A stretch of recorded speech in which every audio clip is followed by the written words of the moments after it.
Gaëlle Arelson. J'ai l'immense honneur de modérer ce panel aujourd'hui avec mes 5 brillants participants. Alors je démarre avec Laure Ferrag, qui est la présidente et cofondatrice d'une plateforme de financement participatif qui s'appelle Landosphère. Ensuite, nous avons Sébastien Boyer, co-directeur général d'IEP, investisseur et partenaire, le fonds d'investissement que vous connaissez bien. Vincent Dibetta, qui est directeur chargé de tout ce qui est conseil international à BPIFrance, la banque d'investissement public. Denis Charles Kouassi, directeur général de la CNPS de la Côte d'Ivoire, donc c'est la Caisse nationale de prévoyance sociale, qui est devenu un investisseur institutionnel, un fonds de pension. Et last but not least, James Kuate, CEO, Chief Executive Officer de Kantara Asset Management, qui est donc un gestionnaire de fonds. Voilà. Donc aujourd'hui, on a un sujet assez large. Donc je vais demander à mes participants de respecter le temps de réponse, qui est de 3 minutes. On a 50 minutes. Et on a des solutions de financement, de mobilisation des liquidités qui sont très variées, très complémentaires. Donc ce que je vais vous proposer, c'est de démarrer en premier, où je vais tous vous donner la parole à tour de rôle. Vous allez présenter vos solutions respectives de mobilisation des liquidités. Donc ensuite, on fera un deuxième round où je vous demanderai les performances de ces solutions. Et ensuite, on fera un dernier round où je vais aborder la question qui revient tout le temps quand on mobilise, que ce soit de la dette ou des capitaux en Afrique. Et bien sûr, c'est la gestion du risque, le fameux risque pays, le risque africain. Voilà, c'est comme ça qu'est construit notre panel aujourd'hui. Donc, sans plus attendre, je démarre avec vous, James. Parce que quand on parle de la mobilisation de l'épargne, la réinjection de l'épargne dans les économies africaines, souvent on pense à un placement un peu bateau, si j'ose dire, qui sont les souverains, les bons du trésor. Et c'est le propos de Kantara, mais d'une façon beaucoup plus originale que vous allez nous expliquer maintenant. Merci Gaëlle, bonjour à tous. Alors oui, Kantara, on est une société de gestion d'actifs. On est basé à Paris, on est régulé par l'AMF, mais avec un focus sur le continent africain. Notre projet, c'est de financer l'Afrique, enfin de participer au financement du continent via les marchés financiers internationaux. Alors pourquoi les marchés financiers? La BAD a sorti un très bon rapport en ce moment sur le déficit de financement africain, elle estime à 400 milliards. Et elle pense, un point de ce rapport souligne que la moitié doit venir de l'extérieur. Alors quand on regarde les flux nets de financement qui vont vers l'Afrique, ça baisse à peu près partout, l'aide notamment baisse, les IDE stagnent à 50 milliards, les bilatéraux ne prêtent quasiment plus, même la Chine qui est le plus gros prêteur a des flux nets négatifs. Les deux seuls acteurs qui ont monté leur part, c'est les multilatéraux et les marchés financiers, les eurobonds. Donc les eurobonds, c'est une classe d'actifs qui est particulière, elle est émise par les États africains, mais sur les marchés internationaux, en devises étrangères, elle est listée à Euronext, Londres, Paris, elle est vraiment structurée pour les investisseurs internationaux. Elle est assez récente, elle valait 40 milliards il y a 15 ans, aujourd'hui c'est à peu près 210 milliards, c'est encore moins de 10% de la dette africaine, donc on pense qu'il y a un potentiel important. Et c'est la classe d'actifs obligataires qui a les meilleures performances historiques au monde, de toutes les classes d'actifs obligataires. Donc nous, on a choisi de lancer notre premier fonds là-dessus. On est un des seuls fonds qui fait des eurobonds africains, souverains et supranationaux. Et l'idée, c'est de devenir un acteur important sur cette classe d'actifs. Voilà. Et alors, il faut un petit peu préciser qu'à date, sur les 54 pays africains, il y en a une vingtaine, je crois, qui émettent aujourd'hui des eurobonds, c'est ça? Oui, les pays africains qui émettent, c'est un peu les plus avancés financièrement. Sur les 54 pays africains, il y en avait 20 jusqu'à ce matin, il y a un 21e, c'est le Congo. La RDC est en train d'émettre aujourd'hui. Donc aujourd'hui, il y a 21 pays africains qui en émettent, forcément. Ok, super, merci. Sébastien, je vais poursuivre avec vous. IEP, au départ, c'est un fonds qui a été conçu pour accompagner les PME, donc on est à l'autre bout du spectre. Sur le terrain, parlez-nous un petit peu de votre expérience sur le financement des PME et puis comment aussi ensuite vous avez développé d'autres produits pour justement accompagner votre démarche initiale. Bonjour tout le monde, merci pour l'invitation. IEP est né d'une condition qui reste la même il y a 25 ans, c'est que les PME sont le moteur de la transformation et de la croissance africaine. Ces PME, c'est elles qui vont créer la majorité des centaines de millions d'emplois qui sont nécessaires pour absorber l'arrivée massive de jeunes Africains sur le marché du travail. Elles ont la capacité de structurer des filières, de créer de la valeur, de l'ancrer localement et d'avoir un impact. Par ailleurs, il y a un autre constat qu'on peut faire depuis 25 ans qu'existe IEP, c'est la formidable dynamique entrepreneuriale, je crois que tout le monde dans la salle va comprendre de quoi je parle, qui existe en Afrique et portée encore par cette jeunesse africaine. Pourtant, quand on fait ce double constat, il y a un troisième constat qu'on doit faire aussi, c'est que le financement de la PME, c'est un petit peu le parent pauvre du financement du secteur privé africain. En gros, ces PME, elles sont trop grosses et trop complexes pour être financées par la microfinance. Elles sont trop petites ou jugées trop risquées par les investisseurs classiques, les fonds de private equity et en partie les banques locales.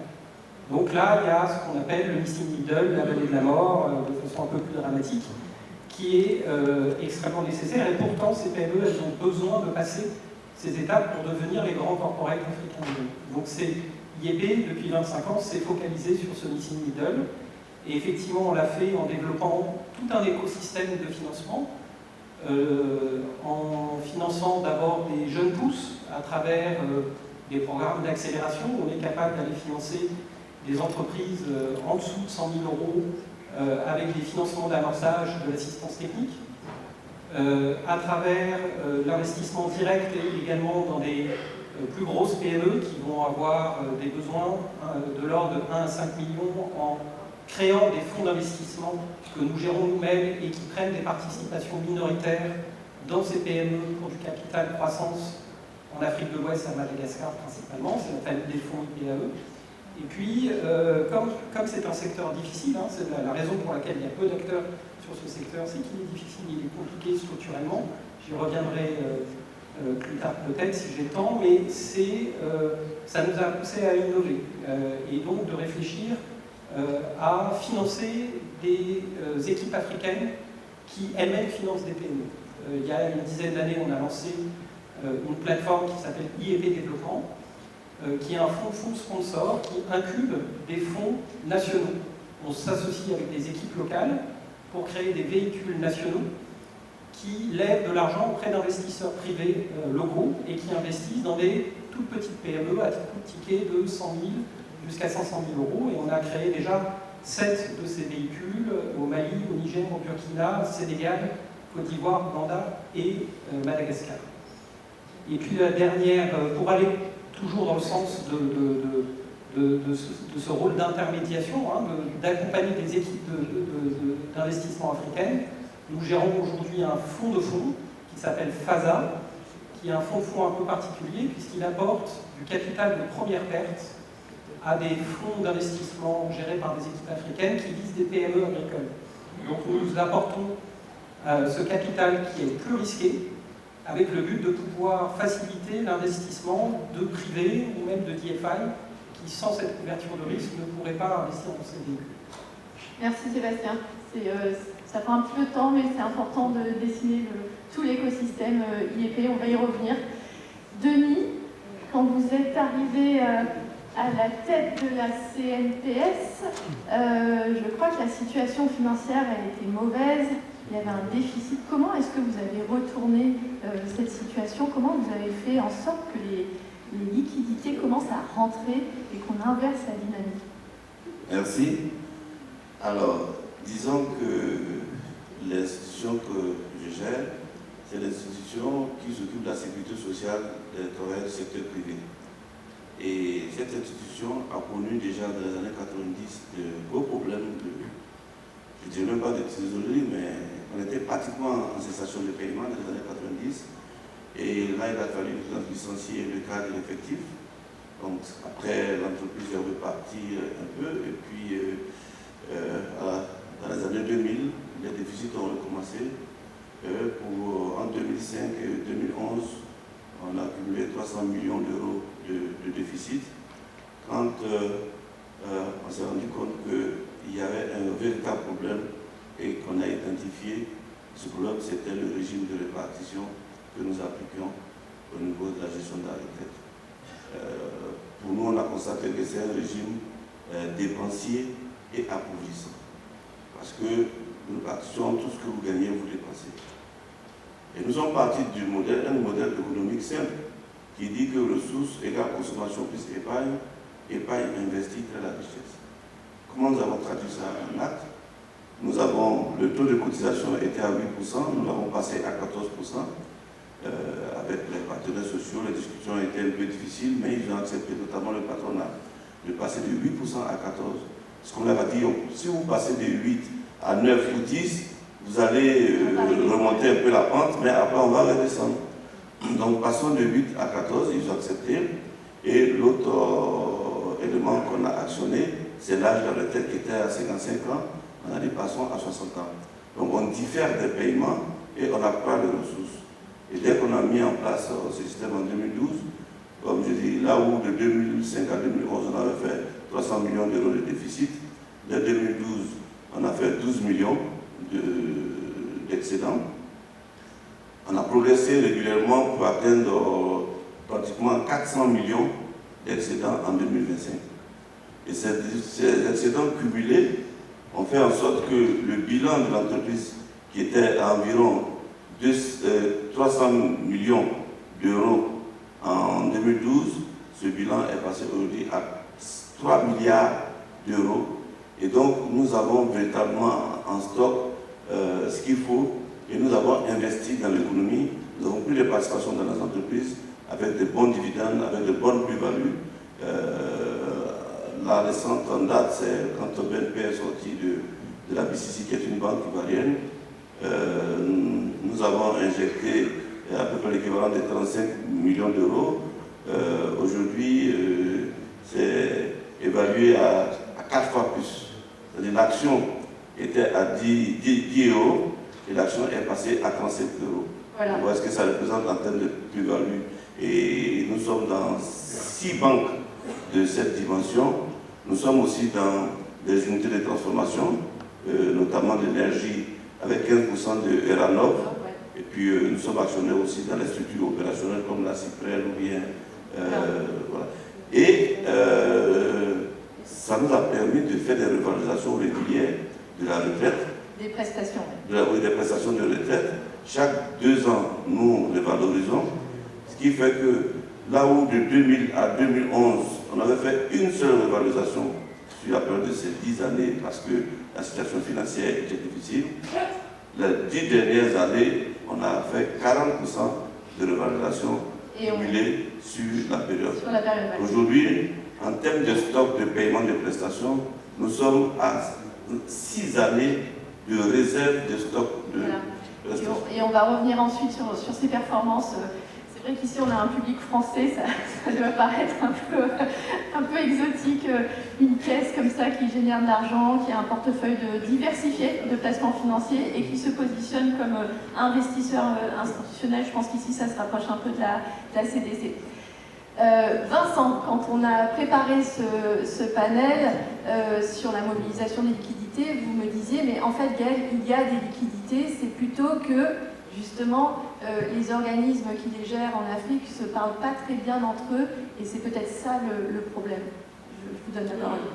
Merci Gaël, bonjour. Justement, quand j'écoute M. Kouassi, à la question du panel, est-ce qu'il faut ramener les liquidités sur le continent? Ben non. Elles sont là. Puisqu'elles sont là.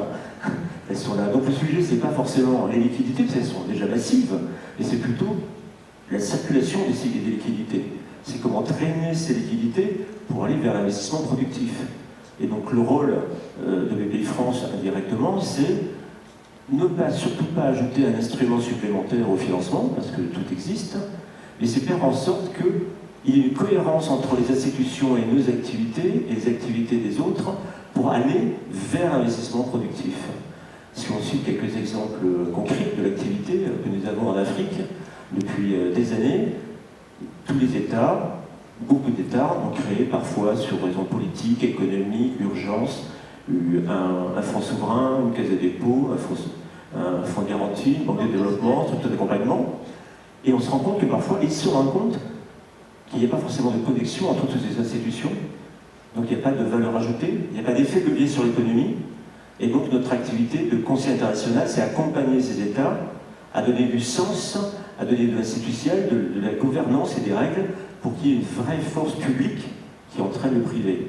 Si je regarde Averroès, qui est l'activité de fonds, avec qui on travaille beaucoup avec mon voisin, on n'investit pas directement dans la PME, on fait monter en régime des équipes de gestion qui investissent, ces fonds intermédiaires investissent dans des PME, et ça devient des potentiels pour des investisseurs futurs.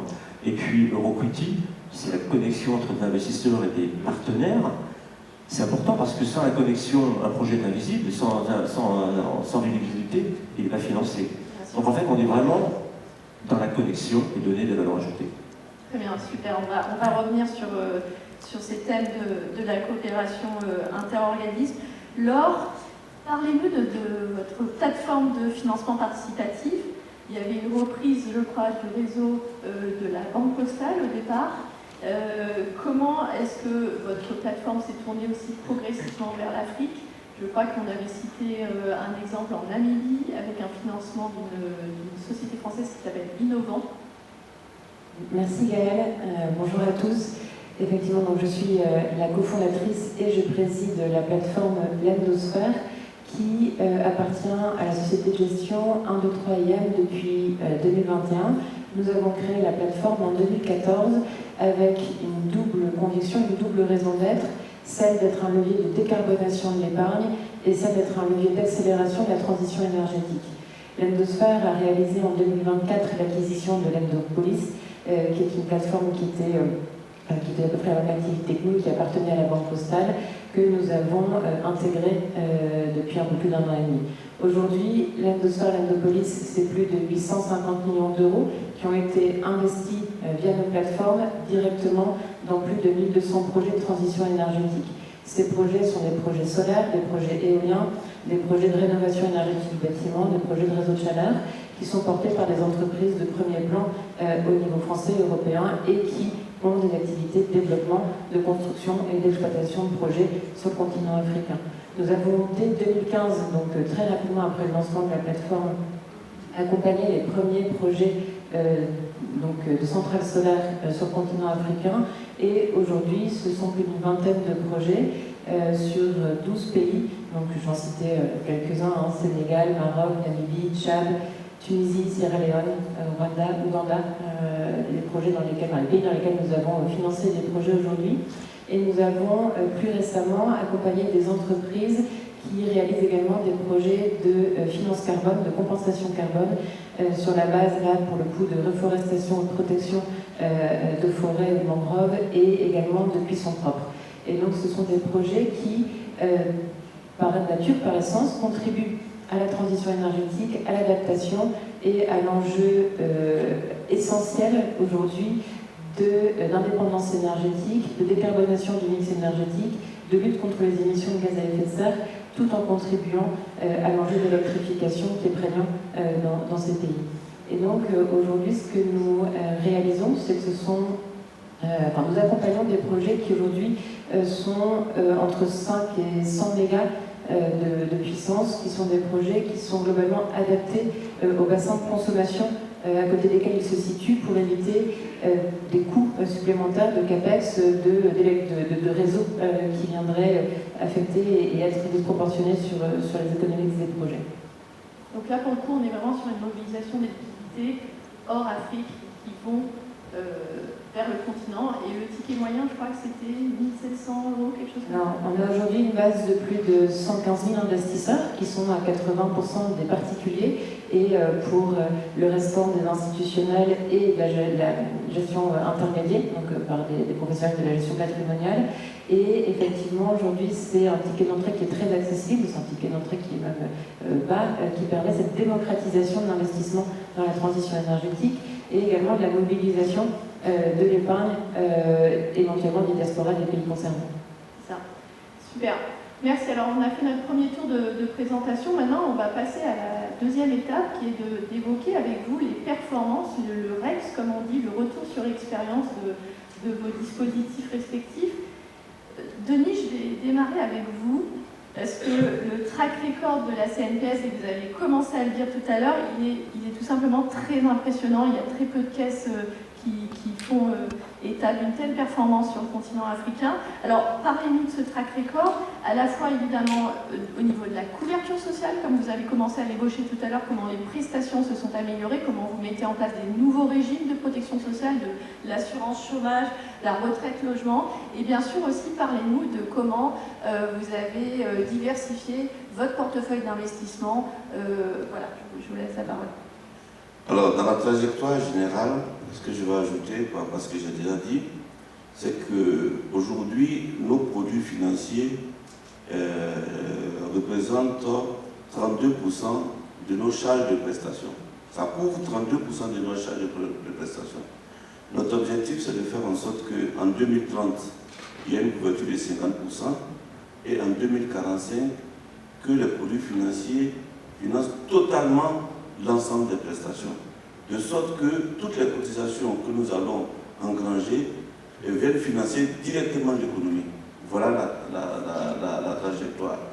Et je voudrais aussi préciser qu'on n'est pas passé de la répartition à la capitalisation pure. Nous, on a mis en place ce qu'on appelle la capitalisation solidaire. C'est-à-dire que l'ensemble des ressources est investi pour générer des produits financiers, des bons rendements, des bons dividendes.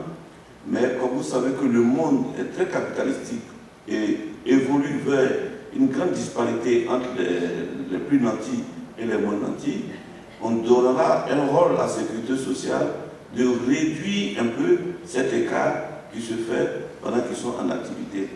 Récemment, dans les réformes que nous avons eu à faire l'année dernière, dans le cadre des revalorisations, on a fait 10% de revalorisation de la retraite pour l'ensemble des retraités, mais on a doublé la pension minimum. De sorte qu'aujourd'hui, la pension minimum en Côte d'Ivoire est supérieure à certains SMIC dans la région. Ça, c'est très important avec l'intelligence artificielle qui va progresser, avec la robotisation et tout ça, la robotique. Il faut savoir que le monde va vers un système où il va falloir vraiment engranger suffisamment de fonds pour s'occuper de tout ce que le système économique va mettre un peu de côté en termes de pauvreté. Voilà. Alors, donc ça, je finis avec la ligne générale pour que tout le monde comprenne bien là où on s'en va. Maintenant, au point de vue de nos investissements, nous avons un taux de rentabilité autour de 12%, ce qui est très intéressant. Et en termes de création de richesses, de 2012 à 2024, parce qu'on n'a pas encore actualisé sur 2025, on a eu l'équivalent, en termes de création de richesses, quand je parle de création de richesses, je parle de dividendes, je parle de plus-value, je parle de produits financiers, oui. Et c'est l'ensemble de tout ceci fait autour de 1,2 milliard, 1,3 milliard aujourd'hui, en termes de création de richesses sur les 12 années. Parce que ça représente comme vraiment création de richesses. Et nous alimentons les entreprises ivoiriennes, dont nous prenons des parts dans pas mal d'entreprises, et ce qui permet à ces entreprises, quand elles ne sont pas en bourse, on renforce leur bilan de cadre pour qu'elles puissent lancer en bourse. La prochaine qui va rentrer en bourse, c'est une banque qu'on appelle Bank en mai, juin va rentrer en bourse. On permet aussi à des PME de monter en grandes entreprises et on alimente énormément l'État de Côte d'Ivoire quand il lance des emprunts obligataires. Voilà. Le stock d'emprunts obligataires était de 6 millions d'euros en 2012. Aujourd'hui, il est à près de 1,2 milliard de stock d'emprunts obligataires. Et ce qui est intéressant, puisqu'on parle de liquidité, quand les États recherchent la liquidité à l'extérieur, c'est toujours un peu compliqué. Vous savez, la dette extérieure, ça ne doit même pas aller au-delà de 50% de 20 pays. Donc nous voudrions que, on parle de liquidité, de mobilisation d'épargne, on peut être vraiment un moteur important de mobilisation d'épargne afin de satisfaire une bonne partie de l'endettement intérieur dont la Côte d'Ivoire a besoin. Absolument. Donc, du coup, on a un portefeuille de la CNPS qui contrôle des parts très significatives stratégiques dans à peu près toutes les banques, je dirais, de la place ivoirienne. Voilà, alors je voulais répondre sur ce que mon voisin a dit, que les structures de financement sont séparées, ne se voient pas. Effectivement, nous on a pris conscience de cela, puisque nous intervenons dans les banques, nous sommes actionnaires dans les banques. Donc en tant que fonds d'investissement, enfin fonds de pension, nous mettons de l'argent dans les entreprises qui vont prendre des crédits avec les banques dans lesquelles nous sommes actionnaires, qui sont financés aussi par des fonds d'investissement dans lesquels nous sommes actionnaires. Voilà, donc à un moment donné, il est important que ces différentes entités communiquent pour mieux structurer le financement des entreprises. Absolument. Parce que quand le financement est basé en majorité sur la dette, à court terme, ça semble résoudre des problèmes, mais à long terme, c'est problématique. Il faut le mix. Voilà, donc pour une grande entreprise, il faut un mix de capitaux et d'acteurs. Et on va y revenir, on déborde un peu sur notre timing, mais une chose importante aussi que je voudrais rajouter sur la CNPS, parce que voilà, c'est le régime des travailleurs indépendants, etc.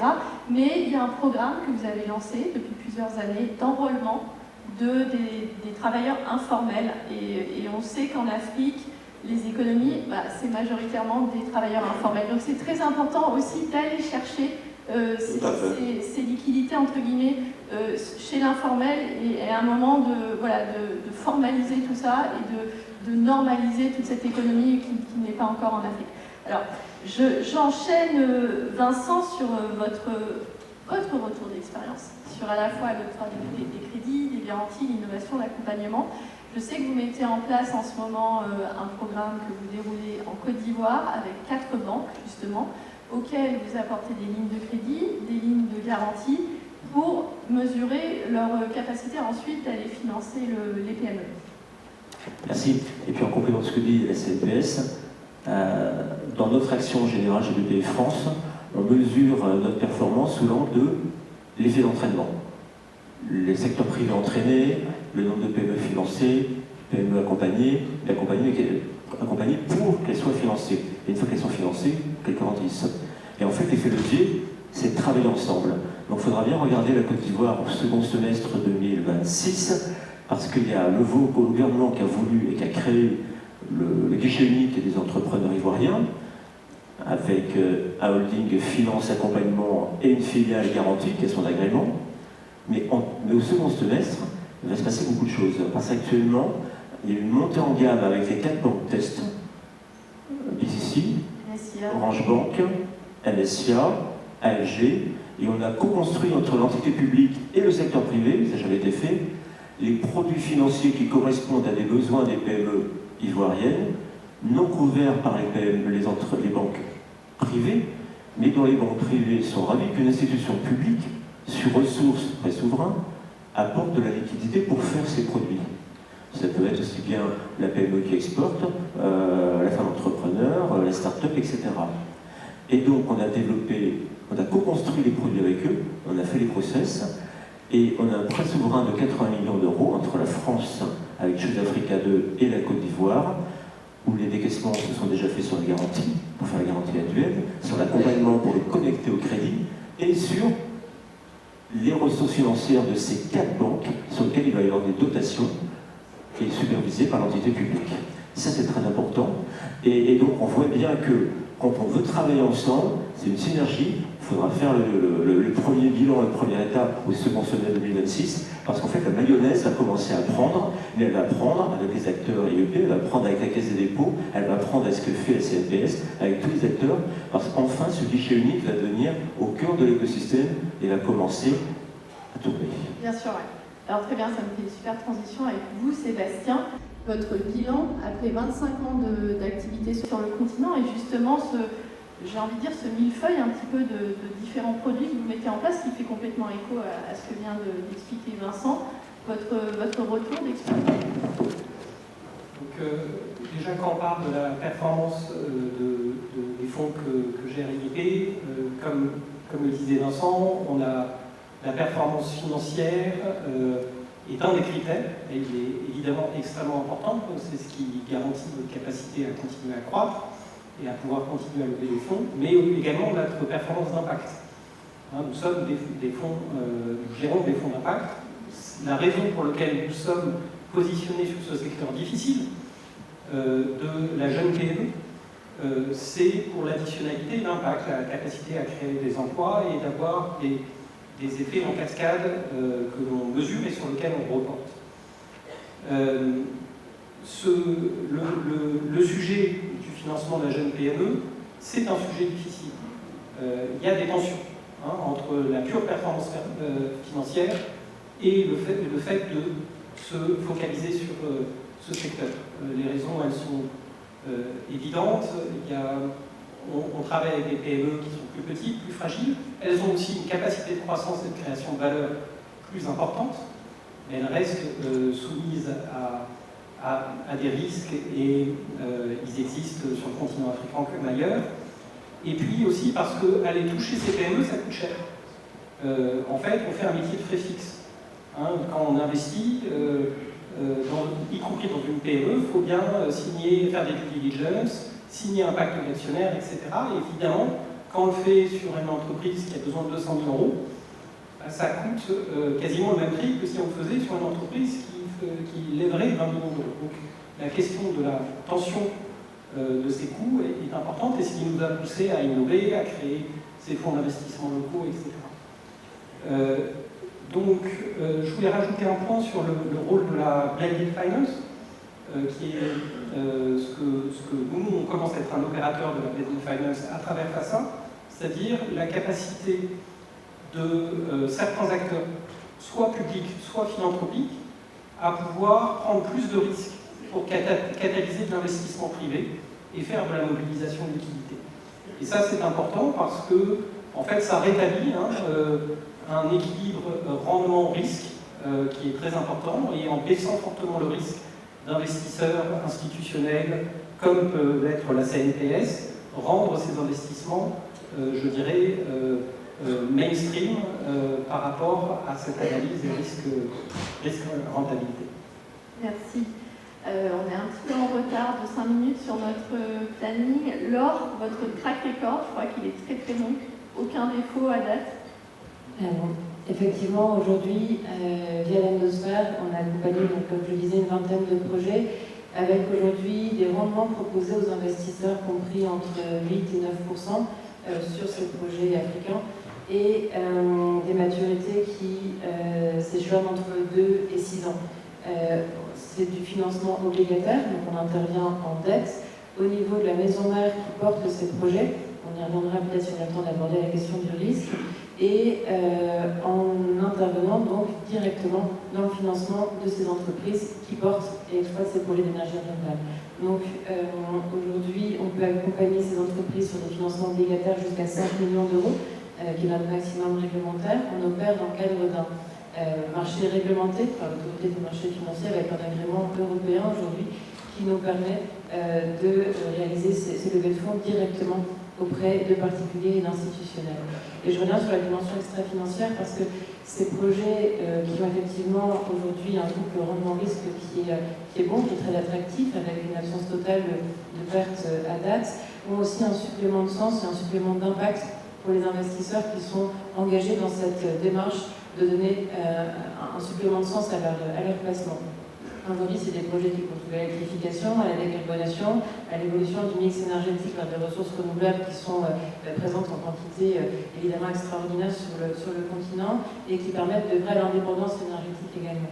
Et ces projets qui ont ce supplément de sens rencontrent un réel engouement, une très forte appétence auprès de notre base d'investisseurs, avec des dynamiques de levée de fonds qui sont comparables, si ce n'est supérieures, à des projets qui seraient implantés en France.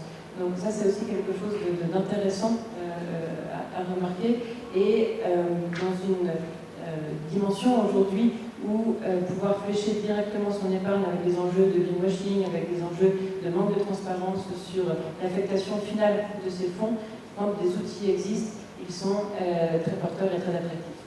Bien sûr, pour les épargnants, ça peut être très agréable effectivement de se dire voilà, mon argent va directement dans le financement d'une usine d'énergie renouvelable, et c'est très éloquent, très parlant, absolument. James, on termine ce deuxième point avec vous. Cantara fait état de rendements impressionnants. 2024, 10,6%. 2025, 13,8%. Plus que le marché action. Bien plus que le souverain français qui rémunère à 3%. Voilà, ça va peut-être donner des idées aux personnes dans la salle. Oui, effectivement, les perfs sont très bonnes. Ça traduit plusieurs choses. La première, c'est que les équipes font un super boulot. La deuxième, c'est que ça peut changer le narratif sur l'Afrique. Parce qu'il y a 2 ans, quand on a commencé cette aventure, dès qu'on disait Afrique aux investisseurs, ils avaient envie de partir en courant. Maintenant qu'on a 2 ans de track record, les conversations sont un peu plus faciles. Donc on pense que ça peut participer à changer le narratif qu'il y a sur le continent. Et la troisième chose que ça prouve, c'est un peu extra-financier, c'est que les pays africains sur les marchés internationaux se financent trop cher. À rating équivalent, il y a un pick-up de rendement qui va entre 1 et 4% suivant le rating. Et nous, on pense que si on est suffisamment gros, si on devient un acteur suffisamment important, on pourra participer à faire baisser ces primes de risque. Très bien. Donc là, je crois que vous êtes à peu près à 16 millions à date sur votre fonds et vous visez 100 millions, c'est ça? Oui, le fonds fait 16 millions aujourd'hui. Alors, on vise 100 millions, on va dire, à 1 an. Oui. Et au maximum, on pense que le fonds peut faire 2 milliards. Le marché, c'est 210 milliards. Donc, si on arrive à avoir 1% du marché, on pourra avoir un vrai impact sur les primes de risque. Bon, bah voilà. C'est l'objectif long terme. Avis aux intéressés. Bon, il nous reste un petit peu plus de 10 minutes pour aborder notre dernier point qui m'est cher, le risque pays. Je vais démarrer avec vous, Laure. L'endosphère ne prend ni risque pays, ni risque projet. Vous pouvez nous en dire plus? Et aussi, s'il y a défaut, comment vous passez avant, après les actionnaires et les banques? Aujourd'hui, nous travaillons, donc, comme je disais, dans le cadre réglementaire européen qui est transcrit au niveau français avec un régulateur qui est l'AMF et avec des services de paiement qui travaillent en zone euro. Donc notre cadre réglementaire, quelque part, nous limite à accompagner des entreprises, alors en l'occurrence immatriculées en France ou en Europe, mais qui se développent principalement sur le continent africain. Donc nous finançons la maison mère ou la holding européenne qui ensuite va flécher ces fonds sur les projets qui sont développés et exploités ensuite dans les pays que j'ai cités.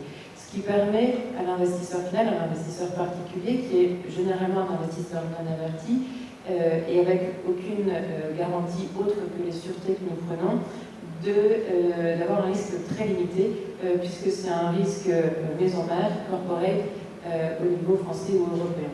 C'est donc à la fois un levier de financement qui permet pour ces entreprises d'avoir accès à des financements à des taux assez attractifs, compétitifs, d'être un complément de financement aux fonds propres qu'ils vont devoir mettre sur leur projet et qui va être complémentaire également au financement bancaire ou d'autres sources de financement qu'ils vont pouvoir trouver sur le continent. C'est donc une tranche de financement qui permet d'accélérer les projets, peut-être d'aller boucler des tours de table et de pouvoir démarrer la construction et l'exploitation de ces projets d'énergie renouvelable. Et donc, et pour l'investisseur, d'avoir cette sécurité finalement d'un émetteur français ou européen, avec un rang de financement aujourd'hui qui est junior par rapport au financement bancaire, mais comme c'est un financement obligataire, un financement en dette qui passe avant les actionnaires dans les rangs de financement. Et donc ça permet finalement de venir concilier les attentes en termes de rendement et de risque de la part d'investisseurs finaux, d'investisseurs privés, et les besoins de financement de ces entreprises qui parfois sont un peu à court de solutions de financement compétitives, réactives surtout, et qui viennent sur ces tranches et ces tailles de projets qui parfois sont un peu sous les radars des beaucoup plus gros objets d'infrastructures renouvelables. Super, merci. James, on en a parlé un petit peu tout à l'heure. La perception du risque africain sur votre segment, la notation des eurobonds. Alors, la perception du risque, c'est un peu notre thèse d'investissement en fait. Ce qu'on dit à nos investisseurs, c'est que le risque africain est très largement surévalué par rapport au risque réel. Ça se voit dans les eurobonds. C'est d'ailleurs pour ça que les performances, notre portefeuille a un rating de double B. Si vous regardez le double B normal, il fait autour de 6%, donc on fait 2 fois plus de performance qu'un double B normal. Parce que justement ce risque est surévalué à la base. C'est un peu notre thèse d'investissement. On dit que cette prime de risque africaine, c'est une opportunité. Mais maintenant, comment... Parce qu'un un panier de valeurs qui ne ferait aucune sélection arriverait quand même à battre toutes les autres classes d'actifs obligataires. Mais nous, ce qu'on dit, c'est que si on a une équipe spécialisée là-dessus, qui a son propre modèle de recherche, qui a une construction de portefeuille qui est un peu qu'on appelle Best of Africa, qui vise à donner le meilleur pour prendre le moins risque, on peut atténuer ce risque. On peut atténuer ce risque parce qu'il est prévisible et surtout il est mesurable. Merci, c'est une super histoire, franchement. Denis, parlez-nous de votre politique de gestion du risque. Votre distribution de portefeuille est répartie à la fois sur 35% d'actifs risqués, 65% d'actifs non risqués, et vous avez une notation AAA, AAA de Bloomfield, qui est l'agence de notation africaine, l'équivalent de Moody's, qui est la meilleure note. Oui, nous sommes notés AAA, puisque je vous disais que nous avons 6 ans de paiement de prestations en réserve, donc ça va de soi. Alors, sur le risque de façon générale, nous, CNPS, sur un bilan, je vous ai dit, de 3 milliards aujourd'hui, nous avons eu 1,2 milliard de création de richesses. Donc, vous voyez qu'on ne peut même pas parler de risque, ça se passe très bien. Bon, là où moi je vois des risques au niveau des pays africains, c'est que parfois, quand des investisseurs étrangers ils arrivent, ils sont propriétaires à 100% du capital d'investissement. Ça, c'est une notion de risque dont on ne parle pas souvent, et c'est ça le vrai risque. Parce que lorsque vous avez des partenaires comme CNPS aujourd'hui, qui sont capables de prendre 25%, 30% en co-investissement, déjà vous êtes plus rassuré dans tout ce qui est, je vais dire, lobbying dans le système. Et puis, lorsque vous décidez pour une raison ou une autre de partir, vous avez des investisseurs locaux qui sont capables de reprendre les parts. Et c'est comme ça qu'on peut véritablement résoudre ces risques. Maintenant, sur le risque des PME, nous, on a l'expérience que les PME, ce n'est pas le financement qui est le problème pour les PME, c'est la gouvernance. Et dans tous les investissements qu'on a eu à faire, on a des très bons retours. Par contre, on a expérimenté sur 3 PME où les retours ne sont pas satisfaisants. Et donc, quand on a analysé, on s'est rendu compte que c'est le problème de gouvernance. Donc, qu'est-ce qu'il faut faire? On est en train de créer un fonds d'investissement qui va être doté à peu près de 100 milliards de francs CFA et qui va faire en sorte que dans la structure financière des PME, il va y avoir de l'equity, donc des fonds propres, qui vont réduire l'endettement vis-à-vis des banques. Parce que, vous voyez, la structuration financière, c'est important dans le business. Si on vous donne que de la dette, c'est compromis.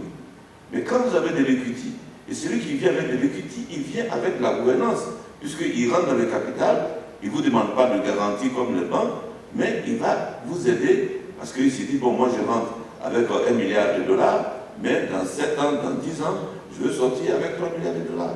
Donc vous avez un destin commun et ça réduit le risque. Donc voilà comment nous, on analyse le risque un peu selon toutes ces activités et tous ces environnements. Aujourd'hui, vous entrez dans la gouvernance, par exemple, des banques dans lesquelles vous êtes investisseur? Oui, par exemple, quand on devait rentrer dans BNI, on a 20% de BNI, le patronat était un peu hésitant parce que la banque était déficitaire. La Banque nationale d'investissement. Voilà. Mais nous sommes partis en posant nos conditions à l'État de Côte d'Ivoire, les conditions de bonne gouvernance en 10 points. Et le ministre des Finances a répondu positivement sur ces 10 points qu'on puisse respecter ces éléments de gouvernance. Et une structure qui était déficitaire il y a à peu près 7-8 ans, aujourd'hui, elle a un bénéfice qui fait 40 milliards, donc qui représente à peu près 60 millions d'euros de bénéfices.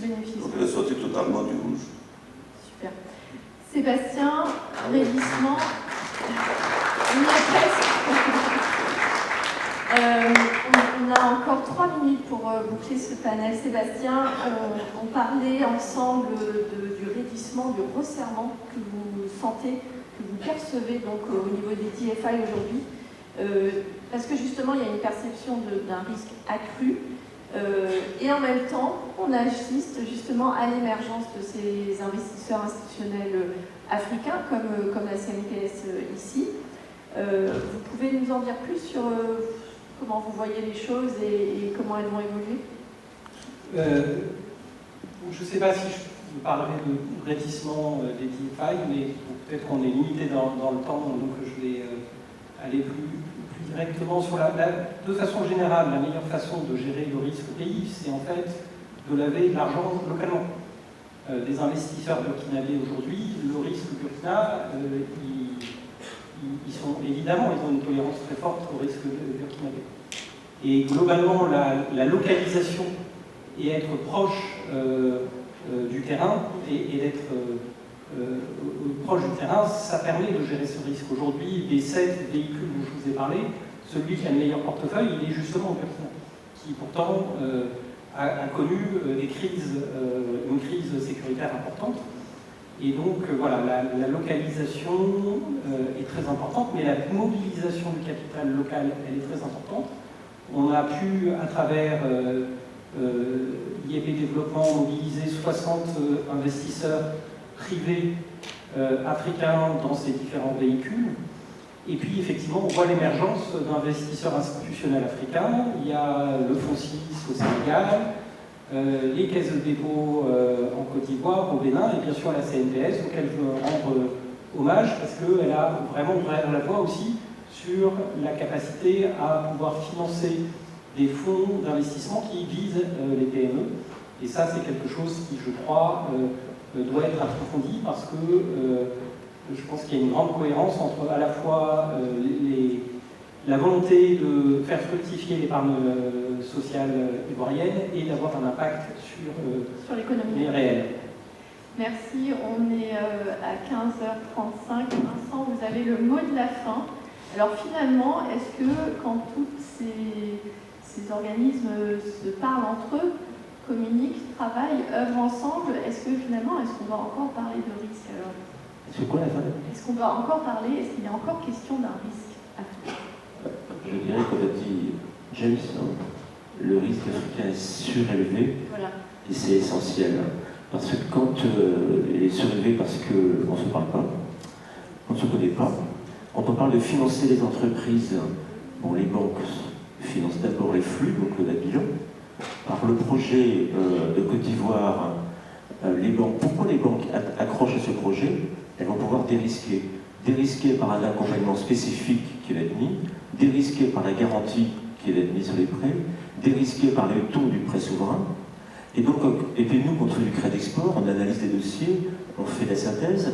Et donc, une fois qu'on analyse les choses, le risque, il est approprié, il est organisé.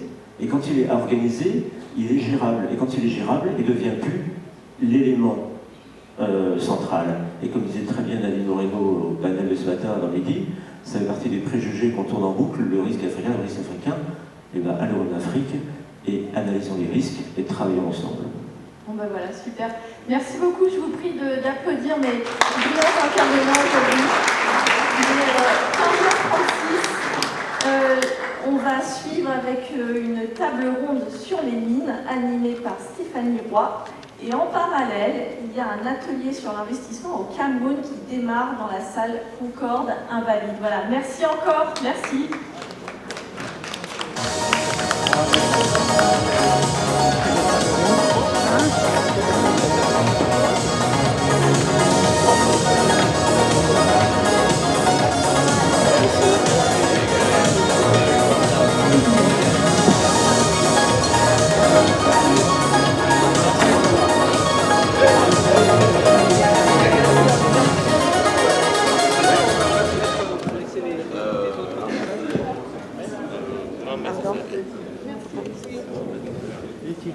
Merci. Vraiment, c'est très très beau travail. Merci beaucoup. Oui, j'adore ce sujet. Stéphanie Roy. Et en parallèle, il y a un atelier sur l'investissement au Cameroun qui démarre dans la salle Concorde Invalide. Voilà, merci encore, merci.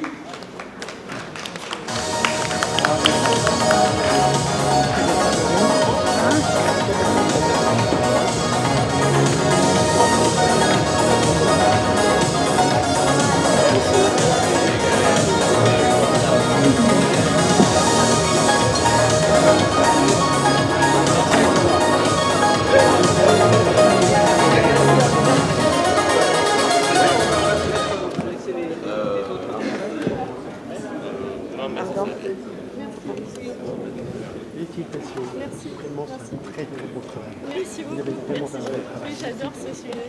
Ça se sent.